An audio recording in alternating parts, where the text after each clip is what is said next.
반갑습니다. 오늘 말씀의 제목은요. 아들은 다시 오신다. 네. 포도원 이야기 파트 2.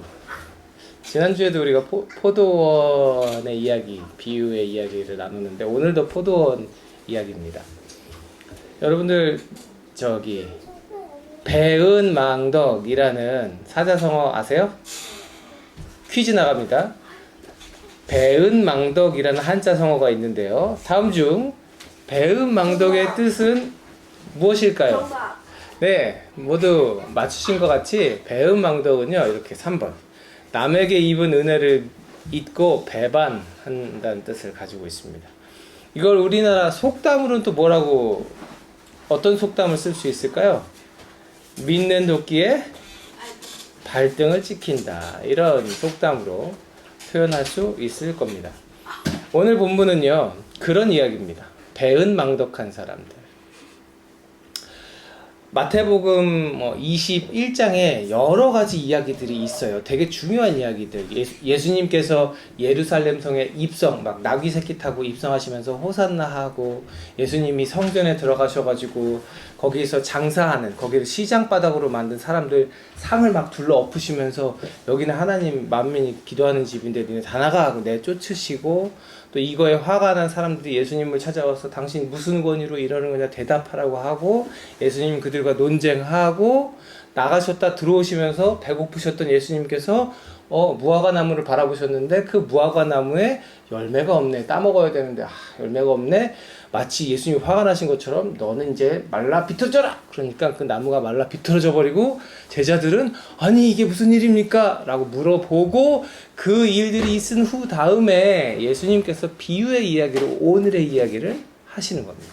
제가 많은 얘기를 했어요. 지금 21장 다 얘기했어요.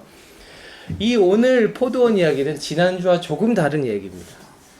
제가 지난주 설교할 때요, 포도원 그러면 보통 성경에서 포도원은, 구약 성경에서 포도원은 누구를 가리키는 말로 쓴다고 말씀드렸던가요? 기억나세요?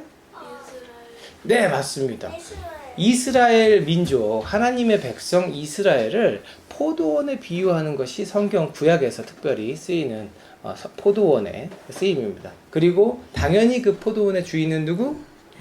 하나님이 되시는 거죠. 오늘 본문에서 예수님께서 비유하시는 이 이야기에도요, 포도원이 있고요, 포도원 주인이 있습니다. 이 얘기는 이래요. 포도원 주인이요, 엄청나게 공을 들여서 자기의 포도원을 만들었습니다. 만들 때 과정을 보면요, 이 포도원 주인이 사람 시켜서 쓴 게 아니라 자기가 다 해요. 자기가 다 합니다.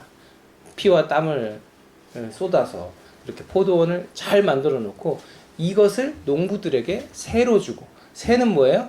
자, 이거 맡깁니다. 당신 잘 관리해서 여기서 열매가 나오면 어느 정도 그 열매에 대한 이익은 당신들이 가지고, 그 나머지 어느 정도의 이익들은 내가 가져갈 겁니다. 자, 새로 맡겨주고 가는 겁니다 하고 먼 곳으로 떠났다는 거예요. 그래서 때가 되어서 이 주인이 사람들을 보냅니다. 이제는 열매가 나올 계절이다.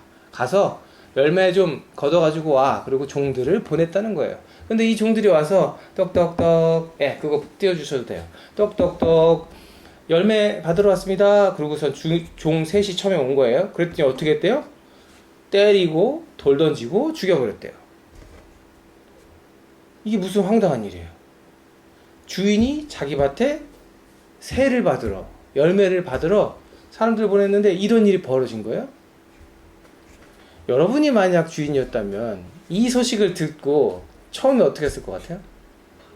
당장에 사람들 데려가서 경찰에 신고하고 나가라고 그러고 다 쫓아내고, 경찰에다가 다 여기 사람 죽였다고 체포하라고 그러고 거기 결판을 냈겠죠. 그런데 오늘 이 본문의 주인은 또 사람을 보냅니다.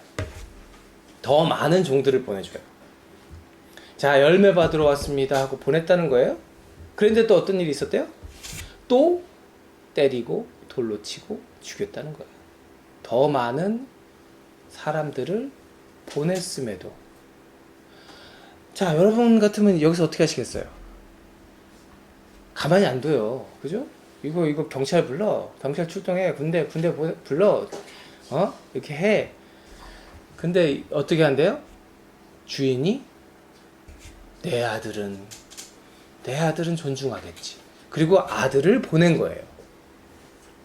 아들이 누구예요? 이 주인 핏줄이에요. 주인 핏줄이라는 건요, 이 밭의 주인과 같다는 얘기예요.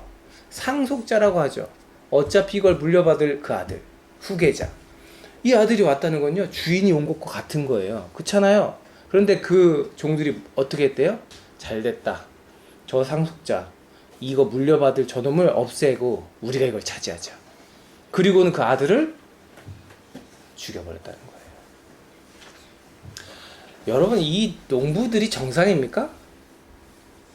정상이 아니에요, 지금.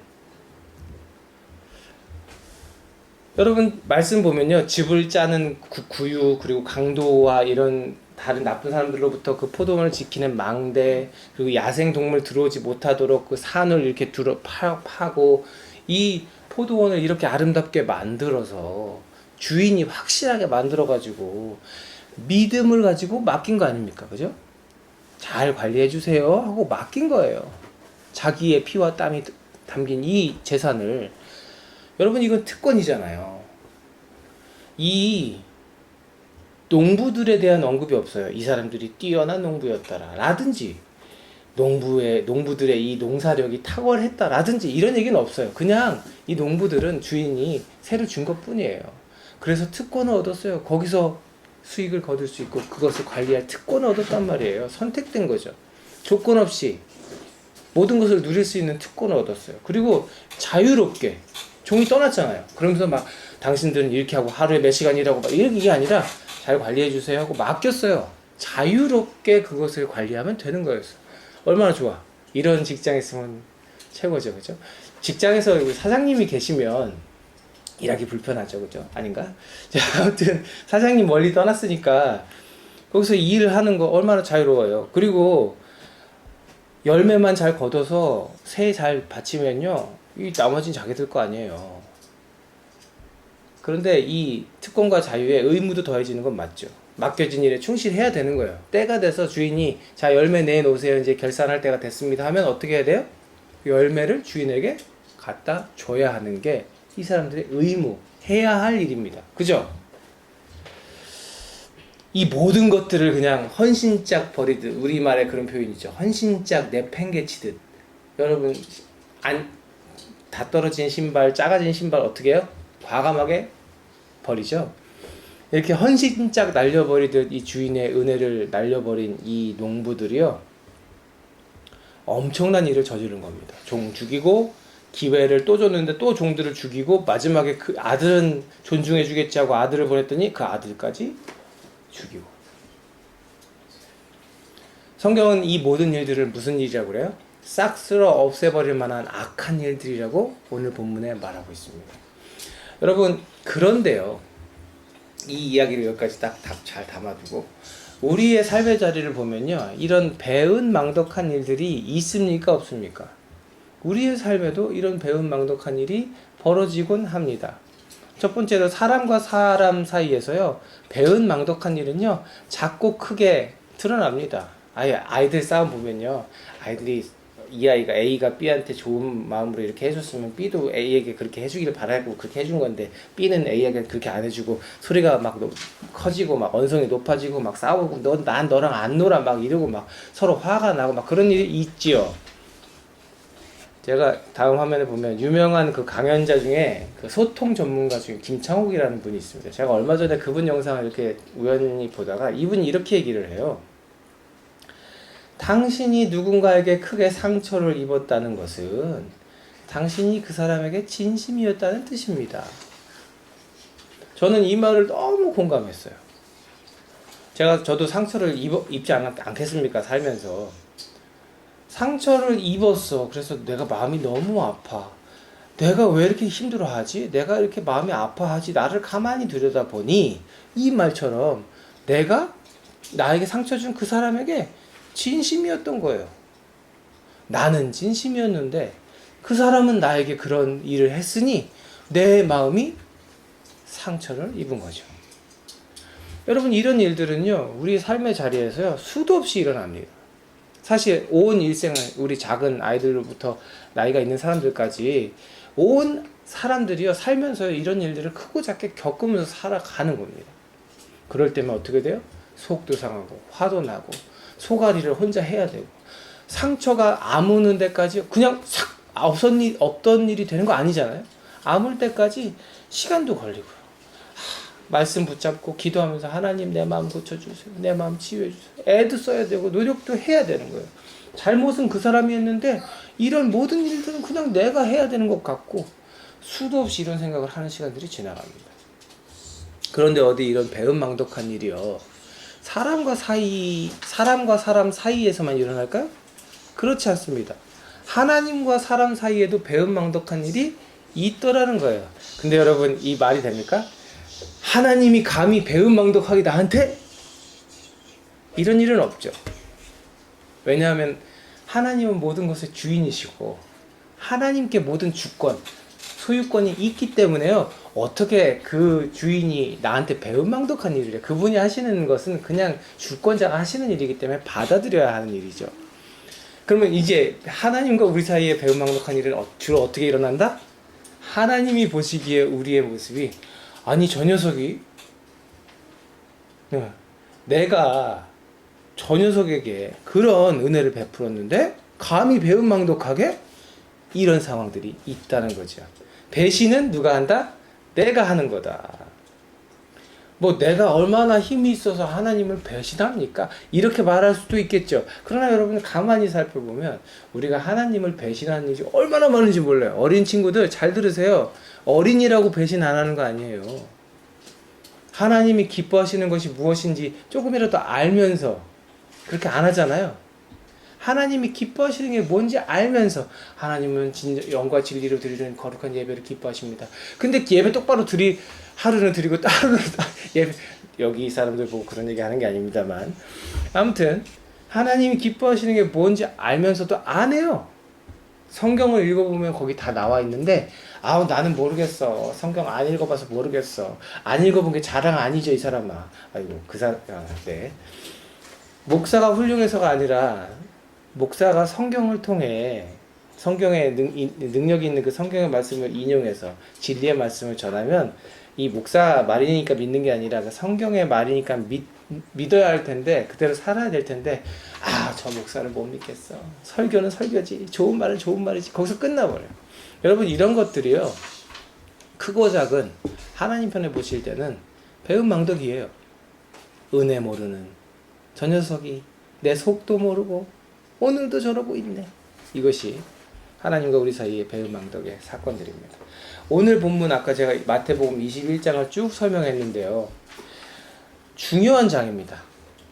예수님께서 예루살렘에 입성하시고 이제 성전으로 들어가셨고 종교 지도자 대제사장들 이 사람들하고 본격적으로 막 논쟁하고 한판 붙으시면서 이제 곧 예수님이 이 사건 이후에 조금만 더 지나가면요 예수님께서 붙잡혀 가시고 십자가 지시고 죽으시고 부활하시는 지금 아주 중요한 그 타이밍에 21장을 쭉 읽어보면요 저는 21장 계속 읽으면서 예수님이 좀 화가 나 계시네 하는 걸 느껴요.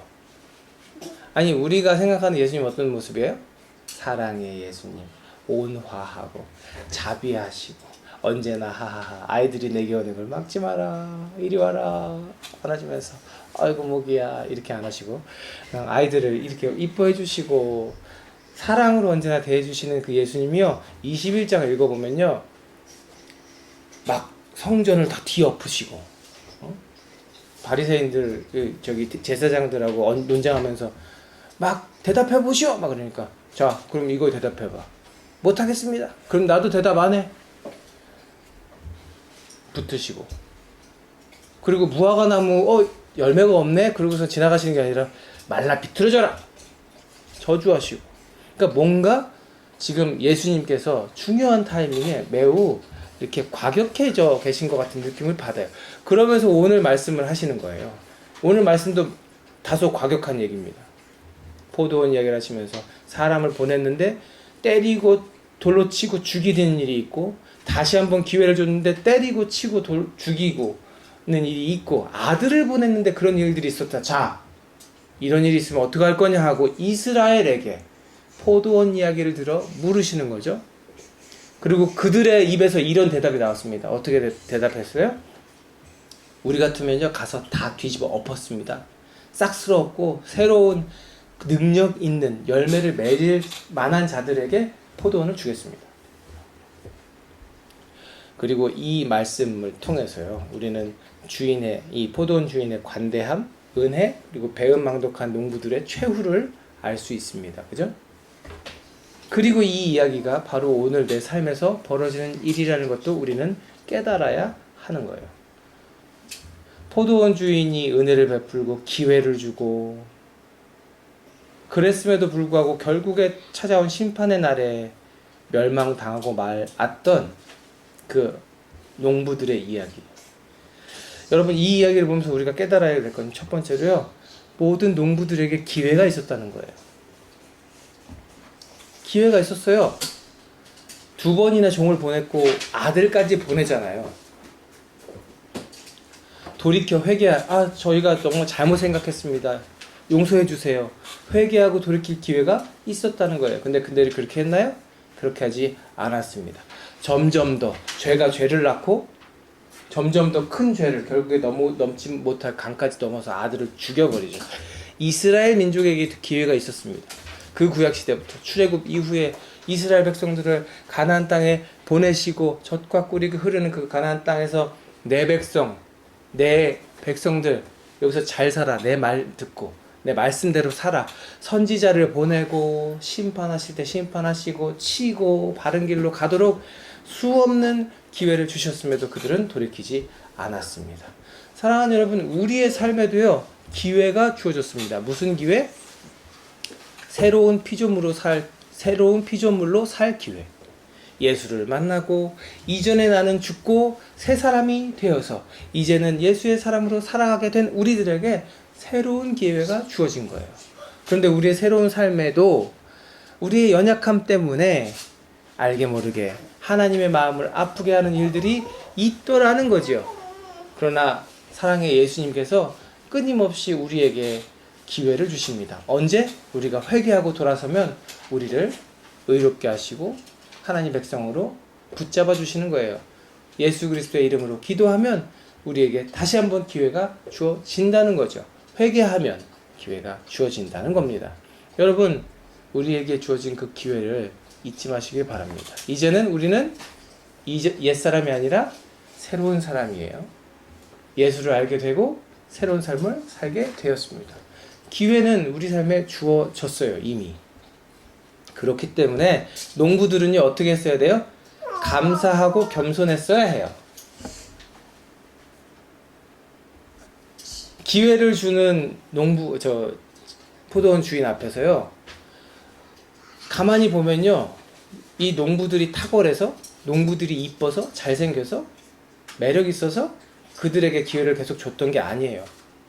그냥 주인이 관대했기 때문에, 그냥 그 주인이 그 농부들에게 은혜를 베풀었기 때문에 피땀으로 읽은 그 포도원을 지금 열매가, 저는 말씀 읽으면서 때가 되어 열매를 받으러 갔다고 했는데 그 농부들이 열매를 거뒀는지도 의문이 들어요. 피땀으로 읽은 그 포도원에 열매가 있는지 없는지도 의심이 들 만큼 이 권리와 특권과 자유와 의무를 잊어버린 농부들, 배은망덕한 이 농부들의 반란을 주인은 계속 기회를 줍니다. 이랬을 때 농부들이 해야 할 일은 뭐였어요? 감사하며 겸손하게 이 포도원을 경영했어야 되는 겁니다. 우리도 마찬가지예요, 여러분. 여러분, 제가 설교 때마다 자주 얘기하지만 우리가 하나님 나라의 백성 된 것은 누구의 공로입니까? 우리가 잘나서 그래요? 우리가 좋은 일 많이 해서 그래요? 우리가 잘생기고 돈 많아서 하나님 나라 가요? 지난주에 제가 무슨 찬양 불렀어요? 돈으로도 못 가요 하나님 나라. 돈으로도 불렀어요. 거듭나면 가는 나라 하나님 나라, 믿음으로 가는 나라 하나님 나라. 여러분, 하나님이 관대하시기 때문에, 하나님이 은혜를 베푸셨기 때문에, 예수 그리스도와 십자가를 지셨기 때문에 우리가 그 나라 백성 된 거예요. 다른 이유는 없는 거예요. 그럼 우리 이제 새 사람을 얻은 우리들은 어떻게 살아야 되죠? 감사하며 겸손하게 살아야 되는 거예요. 내 힘으로 얻은 게 아니거든. 하나님이 주신 거거든요. 감사하며 겸손하게 내게 맡기신 모든 것들을 잘 관리하며 살아야 되는 것, 그것이 우리의 삶이에요. 그래서 우리는 감사하며 겸손해야 돼요. 언제까지? 아들이 다시 오실 때까지. 하나님의 아들은 다시 오십니다. 심판할 때가 온다는 거예요. 어리석었던 악했던 포도원 농부들은요, 주인의 아들을 죽였죠. 그 죄는 그들에게 짊어질 것이 되었습니다. 주어졌던 특권과 자유, 모든 의무를 다 내팽개치고 은혜도 모르면서 교만해서 지 멋대로 아들 죽이면 그 포도원이 자기 거 되나요? 그 이상한 생각 아니에요? 아들 죽이면 그 포도원이 자기 거 되나요? 주인이 가만히 있나요? 근데 우리가 죄 짓는 것도요, 말도 안 되는 짓이에요. 사실은 예수 안에 있는데 하나님이 계시다는 것을 믿는다고 한다면, 아, 내가 좀 이렇게 해도 되겠지? 저렇게 해도 되겠지가 우리 안에 있을 수 없는 건데 우리들은 그렇게 살죠. 사랑하는 여러분, 예수님께서 십자가를 지심으로 세상의 모든 죄를 해결하심을 믿으시기 바랍니다. 그리고 누구든지 그를 믿는 자마다 멸망하지 않고 어떻게 된대요? 영원한 생명을 얻게 된 특권을 주셨고, 죄에서 자유할 수 있는 그 은혜를 주셨고, 하나님 나라의 백성으로서의 의무, 그 위대한 의무를 우리에게 주신 거예요. 우리도 마찬가지인 거예요. 그러면 우리는 감사하며 겸손하게 살아야 돼요. 언제까지? 그 아들이 다시 오실 때까지. 그 아들이 오실 때까지 그 은혜를 누리면서 살다가 그분을 만나야 되는 거죠. 왜냐하면 그 아들이 다시 오시는 그날이 무슨 날이니까? 심판의 날이니까. 여러분, 믿지 않는 사람들에게 죽음은요, 끝입니다. 피하고 싶은 거. 뭐 얼마 전에 계속 나오던데요. 무슨 억만장자가 젊어지려고 아들 피를 막 자기 몸 막 돌리고 막 연구팀을 꾸려가지고 집에서 막 노화를 막으려고 막 애를 쓴대요. 죽음을 맞이하기 싫은 거예요, 사람들은. 그러나 믿는 우리들에게 죽음은 뭡니까? 새로운 시작이죠. 육신의 죽음. 그리고 나서 그 이후에 있을 영원한 하나님의 나라의 삶. 그리고 그 영원한 나라의 삶을 이미 내가 허락받아서 지금도 맛보면서 살다가 진짜 그날이 되면 그 나라의 사람으로서 만끽하면서 살게 될 그 나라를 소망하면서 사는 거죠. 그 심판의 날은 반드시 온다는 겁니다. 믿지 않는 사람들에게 두렵고 떨릴 수 있는 그 날이요, 우리 믿는 자들에게는요, 축제의 날이 되는 거예요. 사랑하는 여러분, 우리의 맡겨진 포도원을 기억하시길 바랍니다. 우리의 포도원은 뭐예요? 우리의 모든 삶의 자리입니다. 우리가 예수님께 지금 잘 관리해. 야, 나 뭐 원하는지 알지? 네가 해줘. 지금 예수님 맡기고 하늘나라 가셨어요. 다시 올 거야 라고 말씀하시고 가셨어요. 그날이 옵니다. 그리고 그날, 야, 자, 우리 열매 결산하자. 그분 앞에서 우리가 부끄러움 없이 기쁨으로 그 열매를 드리면서 그렇게 그분을 만나야 하지 않을까요? 사랑하는 여러분, 우리에게 맡겨주신 삶의 자리라는 그 포도원을 잘 관리하는 우리들 되기를 축복합니다. 여러분 어려서부터 그것을 할 수 있는 것이 특권인 줄 믿으시길 바라요. 저는 모태신앙은 아니어서요, 모태신앙인 분들 그거 부러워요. 어려서부터 놀라운 특권들을 많이 누리시길 축복합니다. 그렇게 이번 시작된 한 주가 여러분 삶에서 정말 빛나는 한 주가 되고, 예수님 다시 오시는 그날이 기다려지는 소망으로 우리가 살아가는 모두가 되었으면 좋겠습니다. 아들은 다시 오십니다. 이 아들 말고 아들은, 하나님의 아들은 다시 오십니다. 기도하겠습니다. 하나님 감사합니다. 예루살렘에 입성하신 주님께서 이제 정말 큰 사명을 앞두시고 제자들에게, 그리고 거기 있는 여전히 깨닫지 못하는 어리석은 사람들에게 비유의 말씀을 주십니다. 하나님, 이 말씀 통해서 우리가 깨닫기를 원합니다. 우리에게 맡겨주신 삶의 자리가 얼마나 참 귀하고 감사한 자리인지, 그리고 하나님께서 이 맡기신 것을 결산하실 그날에 무엇을 원하시는지를 우리가 말씀을 통해 깨닫고 알아서 하나님 원하시는 대로 행하며 많은 열매를 맺을 수 있는 우리 모두가 되기를 원하오니 성령님 도와주옵소서. 시작된 한 주가 그렇게 주님 안에 풍성한 은혜가 있는 귀한 한 주가 되게 하여 주옵소서. 이제는 우리 구주 예수 그리스도의 은혜와 아버지 하나님의 무한하신 사랑하심과 성령님의 내주 감화 감동 교통하심이 하나님 말씀 붙잡고 맡겨주신 우리의 삶의 자리 그 포도원 잘 관리하며 살다가 많은 열매 주님께 돌리며 결산하는 그날의 기쁨으로 즐거움으로 축제로 주님을 맞이하기를 소원하고 다짐하며 그렇게 살기로 결단하는 여기 있는 주의 백성들 머리머리 위에 이제로부터 영원토록 함께 하시옵기를 간절히 축원하옵나이다. 아멘.